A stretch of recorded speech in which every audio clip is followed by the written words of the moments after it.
Welcome to Talking with Forest Park on Waycross Community Media. I'm Dana Gagnon, Government Programming Coordinator, and today we have with us in the studio Forest Park City Manager Ray Hodges and Environmental Program Director Wright Gwyn. Right. Thanks so much for joining us.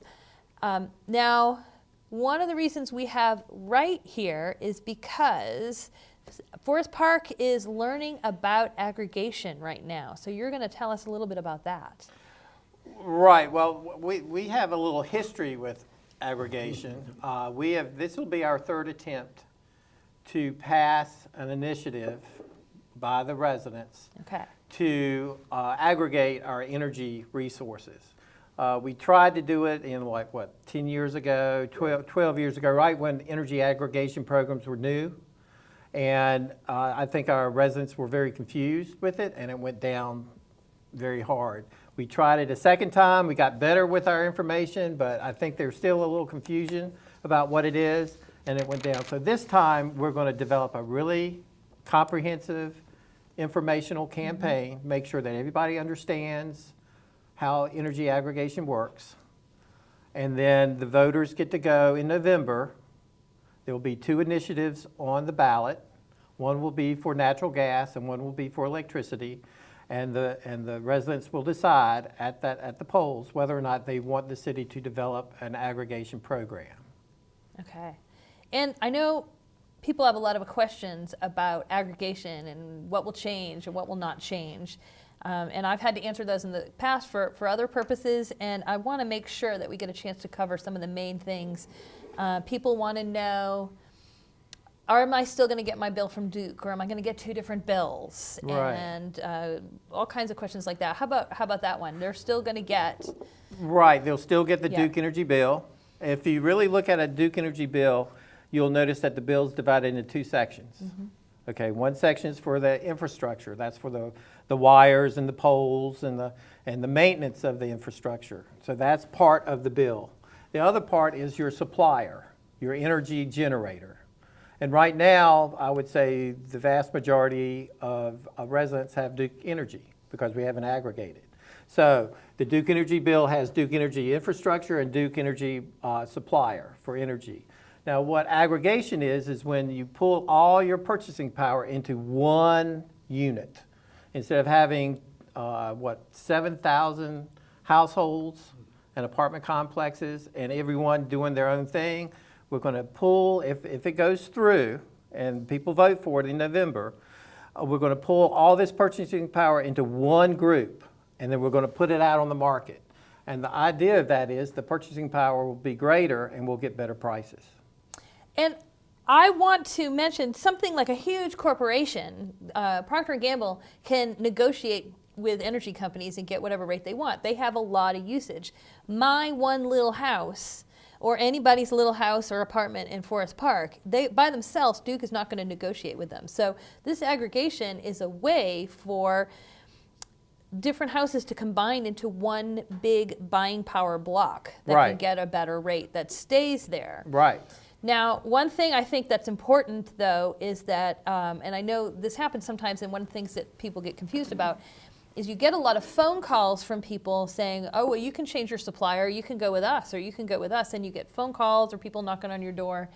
That's not from the aggregation. The aggregation is through the city and it's one supplier. There's a couple things, and it's real confusing. You're exactly right. I get phone calls all the time. I get literature in the mail all the time saying, hey, sign up with us and we will drop your prices by this much, or the contract will be for 2 years.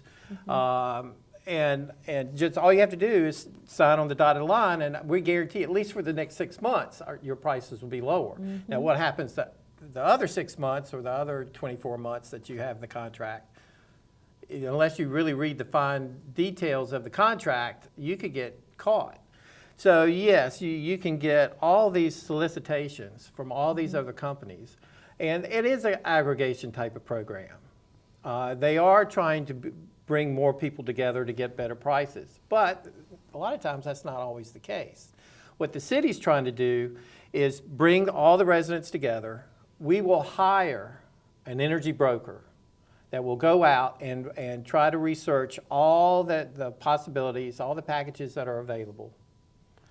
And then he will have about 6, I talked with him today over the phone, he will try to have about 6 programs which the city would review. And the city then would decide which would be the best for the residents. And so you would have several different layers of monitoring and dissecting the contract to make sure that there's no surprises.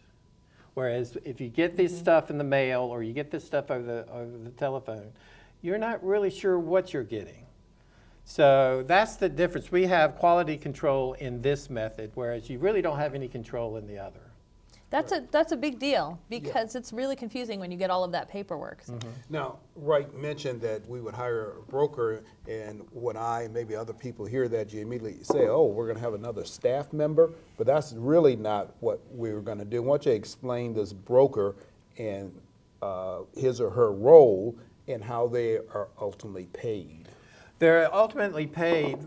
They receive a certain very small infinitesimal amount of penny in everybody's bill. So if your price is like 3 cents, 3.2223 cents a kilowatt hour, they might have a 0.0001.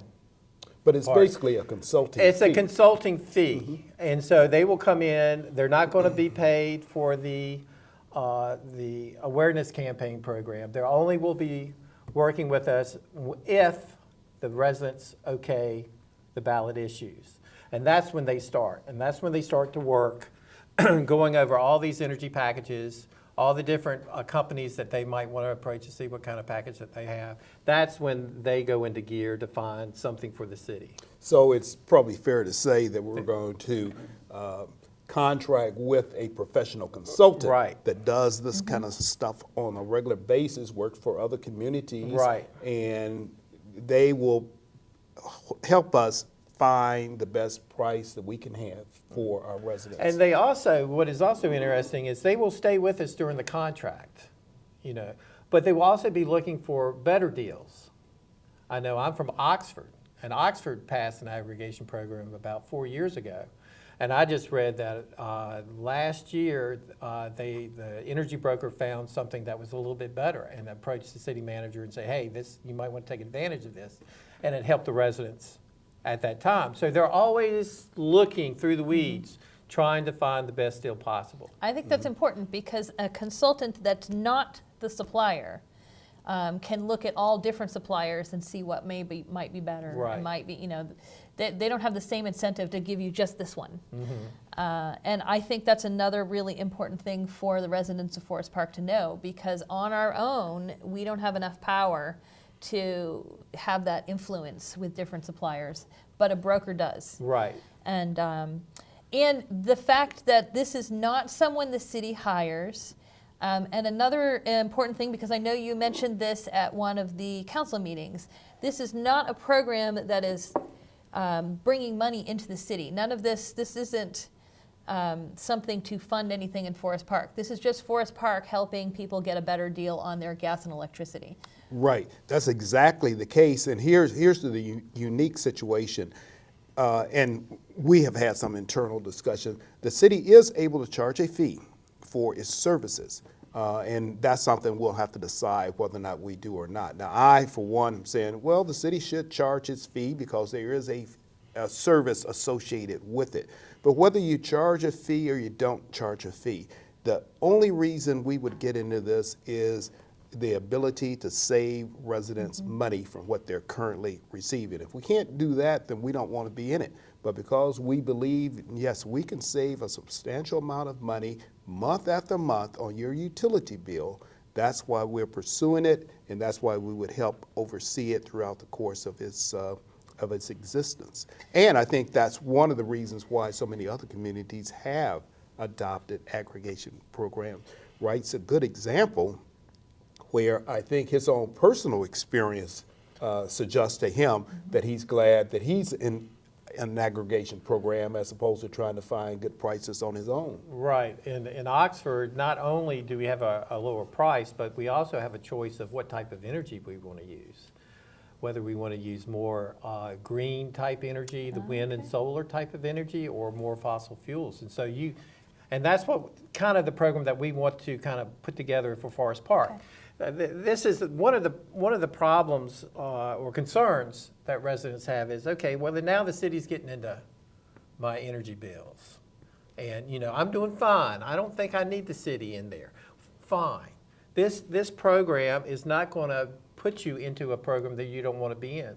Just like I said, if you don't want it, you can vote to get out of it. Okay, if the city does vote for it though, then you can opt out of the program. You don't have to be, you will have 30 days before that program begins. You'll be receiving several different letters saying, if you don't want, call this number. And I wanted to make sure on this front, I talked to the broker and I said, now what if they decide that they don't want to be in it, let's say a year into the program? The 30 days had already passed, they're already enrolled in it. Can they get out of it? Yes. All you have to do is there will be a number on your Duke Energy bill. Call that number, you tell the supplier that you want to go back to Duke, and they'll put you back to Duke. So there is, we're going to try to make sure that everybody has a choice of what they want to do. And that's what the neat thing about this program is. It's a choice program. You can choose to whether or not you want to be in the program, and if the city decides to be in the program and you don't, you can choose to be out. If you choose to stay in it, then you have another choice. Do you want the fossil fuels or do you want the more green type energies? It's a great concept.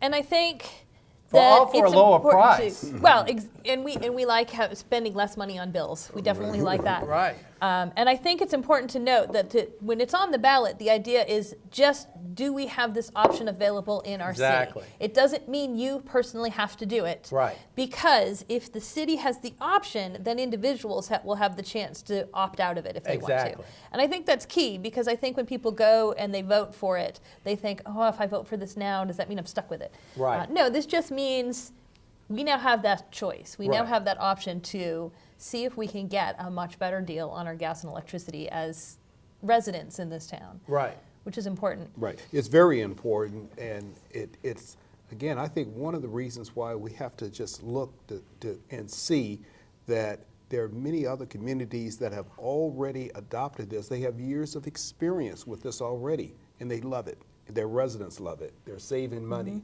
And that's what I think we as public officials have a responsibility to do, and that is to at least give our residents the opportunity to save money every month on their utility bill.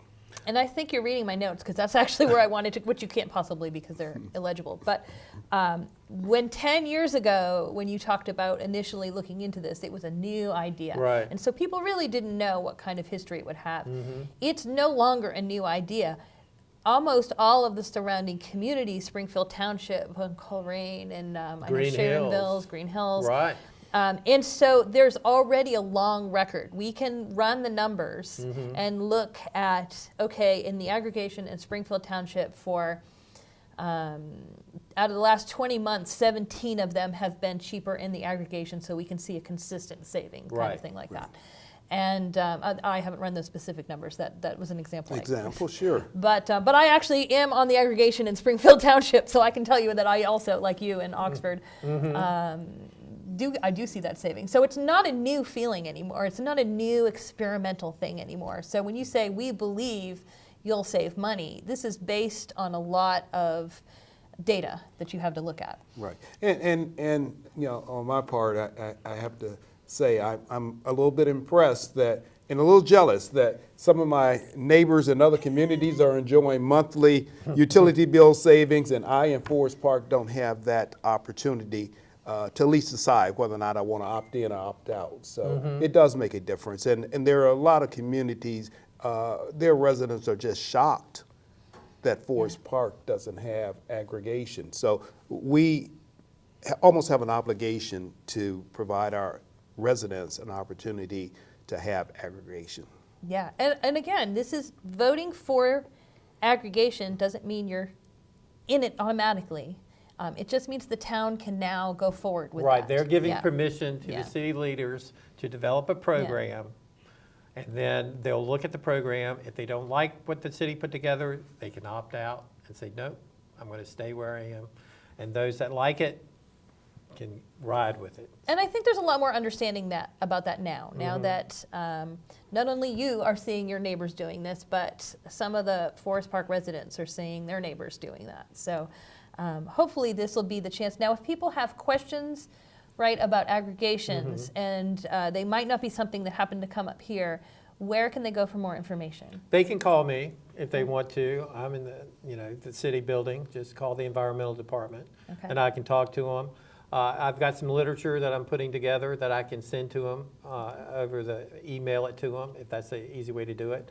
I'm putting together a PowerPoint presentation that will explain how it works and how many other communities are doing it and why they're doing it. So if they need more information, then we'll do research, because I'm always interested. It was interesting, I got a phone call the other day and somebody says, I heard about y'all's aggregation effort. I'm kind of interested, but my friends tell me that they won't let us use Duke anymore. And I said, no, that's incorrect. You can use anybody you want to. If you want to stay with Duke, you can. So there's a lot of misinformation out there. And so my job, and hopefully anybody else who wants to work with me on that, and I'll be trying to get volunteers throughout the city to help, because I don't want to persuade somebody that this is the way to go, but I want them to know what is available to them and whether or not they would benefit from it. That's my role. And if I can get people to help me put information together and distribute it, that'd be great. If not, I'd love to do it, because I think this is a worthwhile project. Okay, so I want to just make sure that everybody remembers, because we've just, if someone is new to aggregation, we've just thrown a whole lot of new things at them. Aggregation won't change the fact that you get a Duke bill. It won't change who gets the electricity and the gas to your house, because that will still be Duke. That's the transportation that always comes from Duke. Right. All it changes is who the gas and electricity is made by, Right. the supplier. And that gets chosen by a broker based on who can give the best long-term deal that's consistent. Right. And people will have the chance to opt out of it. And I want to mention that also anybody who wants to know more about this, make sure they contact you. Right. Also, anybody who wants to share more about this, you're looking for volunteers to help get the word out and Right. explain it to people. Right. Yeah. And I'm also looking for people who are members of groups who would like to have me come to their group, whether it's a church or a neighborhood group or a nonprofit group, whatever. I would love to come and share the information and answer whatever questions they might have. Okay, that's important to know too. So they should also contact you at the city and ask for, we want a presentation at our church, we want a presentation at our business. Right. Because businesses also benefit by Right. this. Right. They will be included in this. Especially smaller businesses that don't on their own have the buying power. Right. And Forest Park has done a lot actively over the years to be a good place for businesses. So this is just one more thing on that list. That's fantastic. Thank you so much for coming in and explaining this. I think we see that word aggregation and we think, what is that? What do we do? Do I need to know about this? And I will say to viewers, if you have questions about aggregation, don't wait until it comes out on the ballot. Take some time, contact Wright, find out ahead of time what the answers to your questions are so you're ready to decide what you want to do on that. That'd be great. That would be fantastic if they would do that. That's fantastic. Well, thank you so much. I appreciate it. Now, is there anything else briefly going on in the environmental department that now I know we don't have a lot of time for that. Do you want to just hit a couple things to make sure we don't miss them? Okay, it's springtime. Yes. So there's a lot of things going on in springtime. We're going to be doing reforesting Forest Park. That we subsidize trees for people. So we have 4 trees that are available. It's all on the website. Okay. We're still removing trees. If people have dead or dying trees, we still have money in that fund. So they can call me and we can maybe help remove some of those trees, help with the cost with that. We have large appliance recycling, the white items in the kitchen, the refrigerators, the freezers, the stoves. If they have any of those, that starts in the end of April. All these start at the end of April, so don't call me now. Okay. But the end of April. But they can go to my website. Okay. And it's all listed right there, and they can click and get as much information as they want. That's great. Well, thank you so much. We'll make sure that we post that website, so make sure people can go and keep up to date on those things. Great. Thank you so much. Mm-hmm. Now we're going to take a break to give Wright a chance to step out, but we will be right back. You're watching Talking with Forest Park, and we are still here with City Manager Ray Hodges. And Ray, thank you so much for coming in. Glad to be here. One of the things I want to make sure we get to talk about is there are some changes coming to the City of Forest Park and to what you'll be doing. You are going to be leaving your position as city manager. Yes, I'll be retiring after over 33 years with Forest Park, and we're very pleased that we'll be bringing on another very qualified manager starting April 1st of this year. Now, at the time of this recording, you're going to meet with the City Council on Monday for a work session, and you have closing comments to share with them, to things that they can take forward, things that you can kind of offer them before you're done. Yeah, we're really trying to establish the smoothest transition, and we thought it would be good to have an open meeting whereby I will be there to talk with council on what you can call my final thoughts in leaving. Okay. Now, actually, I'll be joined with all our department heads, and everyone will be there. And we're going to talk about some things that I think the city needs to do going forward, but we'll also have an opportunity to talk with the individual department heads in case they have, council may have some questions. Mm-hmm. They may want to explore some thoughts even further. They may want to hear some comments from the department head. But we have worked as a team. I and the department heads, we have worked as a team, and I'm very pleased with what we have accomplished, and we want to be able to go before council and say, the team is here for our final report. Okay. And we'll answer any questions you have, and we'll offer a few thoughts and comments for you. And if you want to explore anything in greater detail, we're here as a team to do that. So this is a chance to talk about what's been done, but also suggestions on directions going forward. Yes, just to make sure that council can understand and perhaps appreciate what we had planned. That's not to say that you have to do what we had planned, but because the city is really a large operation, it's a big multi-million-dollar public entity, it would be helpful to just kind of know where does everything stand, from police to fire to economic development. Where does everything stand, and what are things that are in place that maybe should be continued or at least considered for continuation that you may not otherwise think of? And what are some of the things that it may take somebody 3 or 4 years to figure out that, oh, that's what they were intending? Those are the kind of things that say, no, we want to sort of pass the baton, hand it off to the next team, and this is probably the best way for us to do it. And again, if someone has some questions about programs that maybe they're not in place, but we were contemplating them.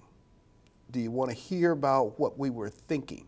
Do you want to hear where I think you probably need to take your next few steps? Mm-hmm. And after you take your next few steps, you'll probably be fine along the way.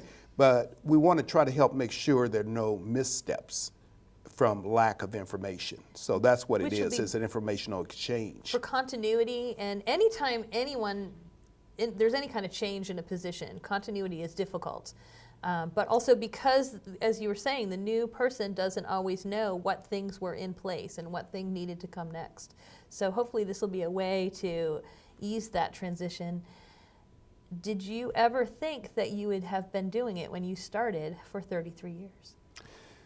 Well, I knew eventually I would have to do it. I just didn't think it would take 33 years to get to that point. But and see, it's a little different here because previously we were anticipating a manager through our transitional plan. So somebody had been there already and knew all the details that we'd be discussing. So there was really no necessity for us to go through this informational exchange. The information was already there from the next manager. Well, when our transitional plan changed and we realized instead of a manager coming from our organization from within, we're bringing in an outside individual. Now you got a bigger gap between what one team knew and understood and planned and what the next team may be planning or anticipating and that kind of thing. So it's a big difference, it's particularly because we're bringing in an outside manager. We want to make sure that the council understands where we're at and where we would probably be going if I was to continue, or recognizing that there are other managers in the individual department. They got things very well in hand, and council just needs to be reassured of that. Now, you have a lot of categories that you're going to address, and we're not going to cover all of them because you're going to do that with the council, but one of them is strategic property acquisition, and that's something that Forest Park has been very careful about, making sure that the city can grow. And so what are some of the things there that you want to make sure you tell them? Well, using that as one example, we're very fortunate that the school district is building a new school. And part of the reason they're building the new school is some of their older schools are obsolete for their use. We're encouraging council to recognize that we have an opportunity to work with the school district in terms of what happens with some of the properties that they no longer will need. We need to think in terms of whether or not they would make ideal situations for, say, new housing subdivisions. What should we do with these properties?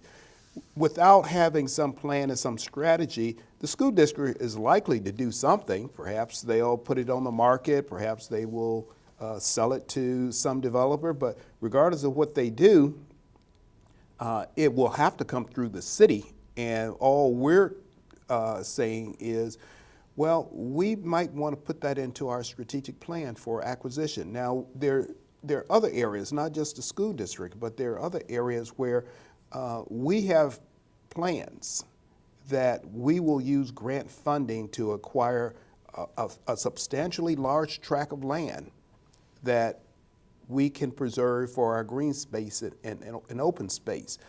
Whether or not somebody follows through with that plan is a different issue from the mere fact that you need to know that that plan is in place and then decide if you want to continue it. Now, of course, we would recommend, yes, you definitely want to continue it because we have the opportunity to get grant funding to acquire it, so it won't cost the city anything and the city could be in control of that. So that's why we would recommend it. But we're not saying, oh, you have to follow our recommendation.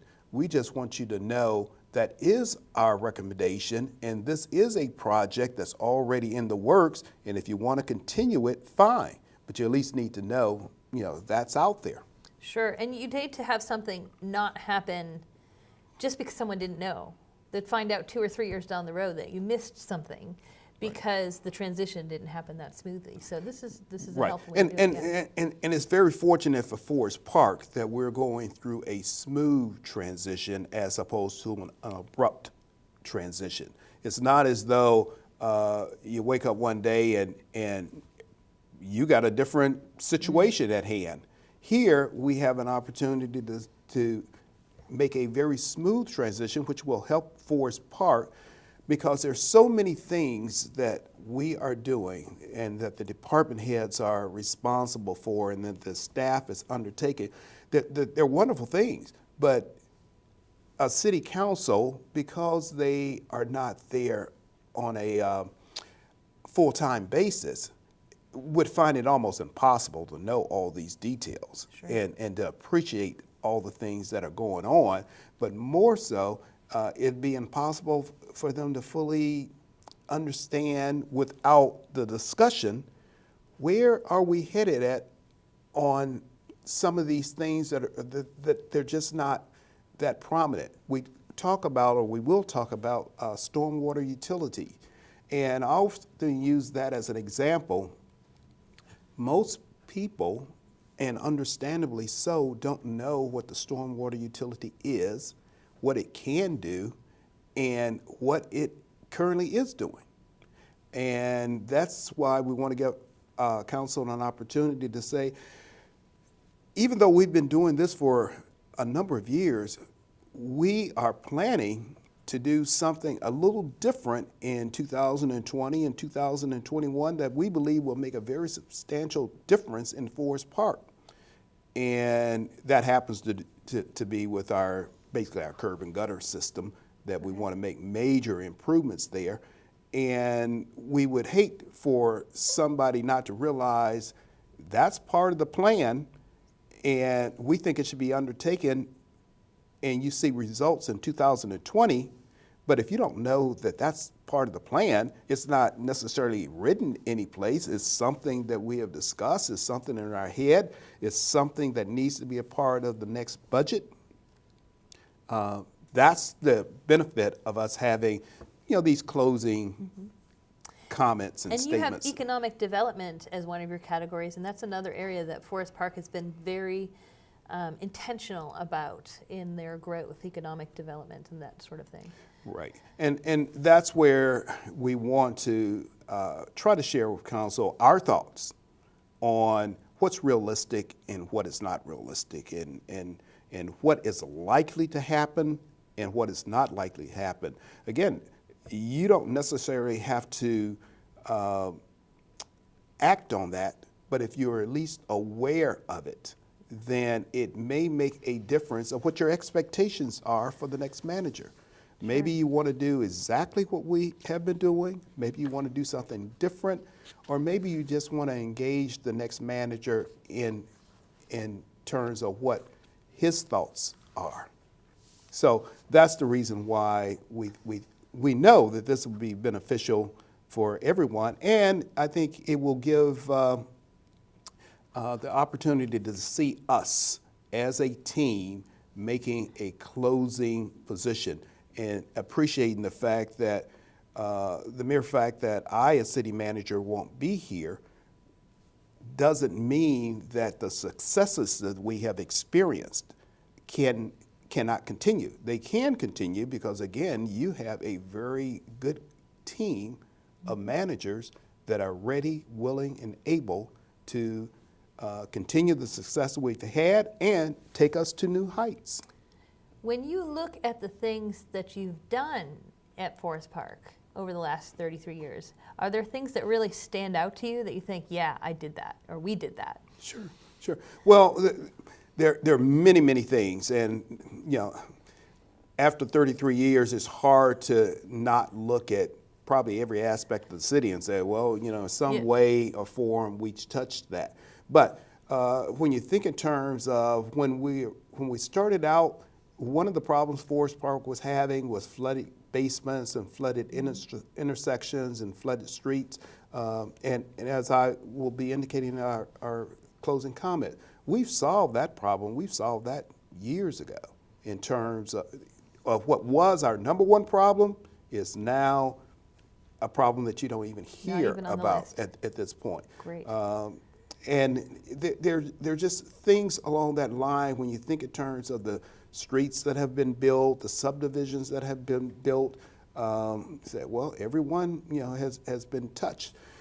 When you think in terms of what we set out in terms of a goal of a community that represented a sense of quality, a diverse, quality-minded community, I think we have built that.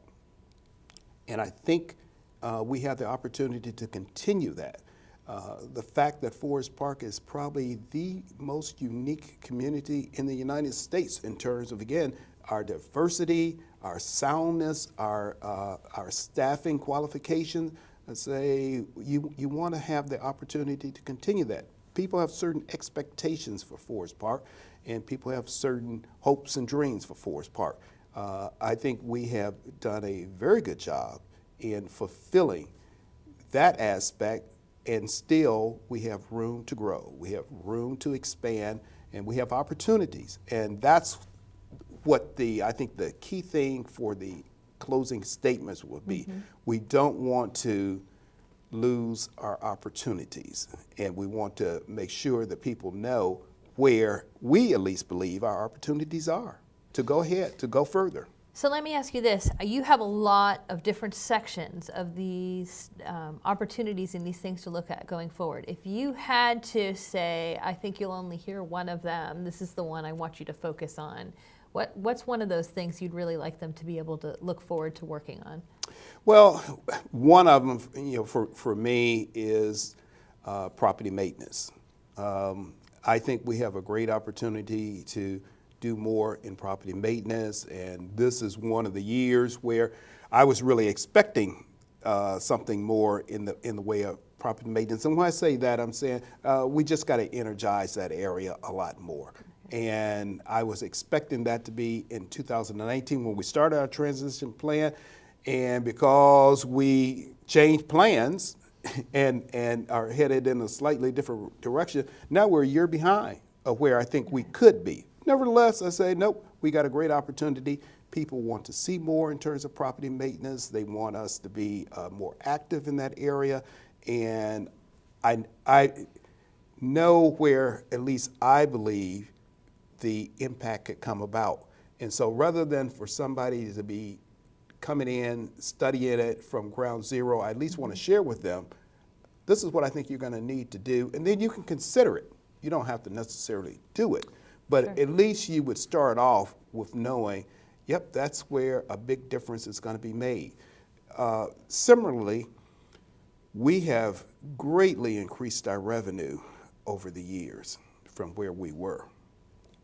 Nevertheless, Forest Park underlying issue is the revenue base isn't where it needs to be to support this size operation for what people really want and what people really expect from the city.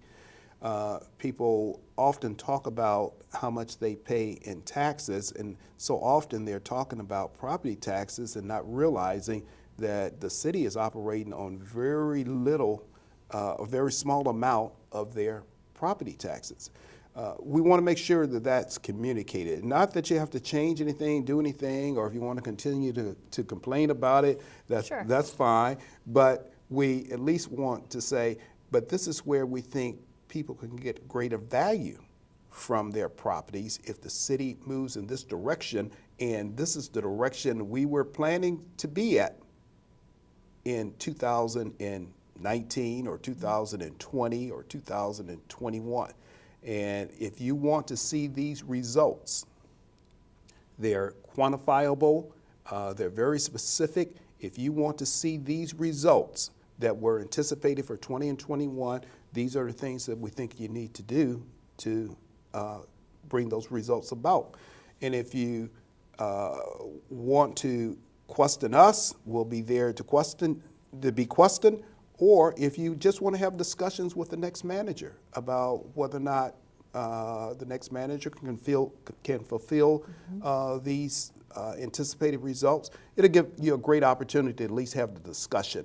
And as I say, I don't want to have anybody in a position where they feel that they have to do what we're talking about. We just want them to understand and appreciate what we're talking about. But it at least gives them the continuity and the topics to say this is what's going on in these sections and in these departments, and let's continue this discussion. And he may or may not go in the same direction, but at least he knows that there was direction in that topic. Right. Street repair is one of the things that comes up. And One of the big things, but we just had a discussion on aggregation as an Yes. example. And as I understand it, that the next manager coming in is coming from a community that already has aggregation in Okay. place. it would be good for that manager to know this is something that we're saying we should have in Forest Park. It's not a new ideal for us. It's an ideal that hopefully the next manager will want to carry forward. And as I say, it's fortunate that we're bringing in a manager that already knows and understands the concept of aggregation, and it's just an issue of whether or not the track that we're on is one that he would want to continue. Yeah, and he's going to come in with some experience on how that worked in his town too, so that will help. But then also to then be handed, here's the information that the City of Forest Park has been gathering on this, and this is how it's worked with the City of Forest Park residents, and these are the kind of concerns they have that you'll need to address, which is not something he'll know off the top if it's not without this kind of transition of information. Right. It'd just be helpful Yeah. to know that. Sure. It's like I don't think he would find it harmful to have information at hand. Absolutely. That's the whole point. But it's not just for the new manager coming in, as I mentioned earlier. It's partly for the council. It's partly for the council to appreciate that I think you can have trust in the next manager. Council will not need to change gears and be intimately involved in the day-to-day operation of the city. That's not the way we're set up. That's not the form of government we have, and that's probably not the necessity. You have very good, qualified, professional managers in each department that have a whole list of activities that they're doing and plans that they have. So council can be more comfortable being in their policy making and legislative role, and they won't have to, for whatever reason, think that they need to be involved in the administrative role, which again, they've hired a very qualified manager, and I have confidence that that manager will be able to administer things properly. Do you think you've spoiled them all these years of being that comfortable knowing that you had the administrative role under control? Well, I don't think I've spoiled them. I think I have helped them get to a point of expectations. Okay. And I think it's something that they should expect in any manager. Sure. Again, that's why I think this transitional process will be good, because I think it will help build the confidence that the transition can come about, and council can fulfill its role, and the city manager should be allowed the latitude and support to fulfill his role. Now we've hit a couple of the things, and you're still kind of working on the comments that you're going to have. Are there any particular things that you'd like to share with us? Well, actually, I have a draft of all the comments that I'm going to offer council. And I think that's important, because what we will be communicating will not be just chit chat. It will be in writing, and we will be able to provide that. So come tomorrow, we will have it completed, and I have the outline of the list. I'm going to cover things from finance to staffing, the aggregation program, community development, strategic planning, and there are going to be other items. So some of it is focused on programs, some of it is focused on concepts, some of it is referenced as it relates to specific departments. But I didn't try to list every possible thing, because here's the last thing that I leave you with. I believe that out of everything that we do, there's only about 5% that we need to really focus on that's going to make the tremendous difference for Forest Park in 2020 and 2021. Now, you and I were well aware of the 80-20 concept, but here I'm saying it's not even 80-20.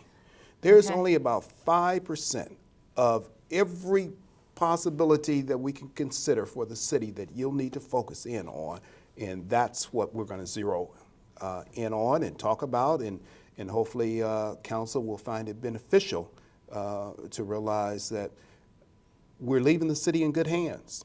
There's no reason for the city not to be able to continue to be successful and to move even further from where we are today. Well, a lot of that moving forward has been under your watch.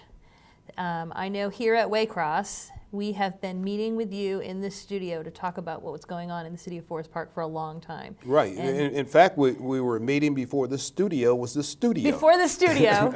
So it has been a good while. And and that's one of the things that we have always appreciated is that you were willing to come here and make sure that residents can see what's going on over there in city government so that they could be part of it and connected to it and have their input. So I really appreciate all of the time that you've spent here with us, as well as all of the time you spent working in the trenches at the city.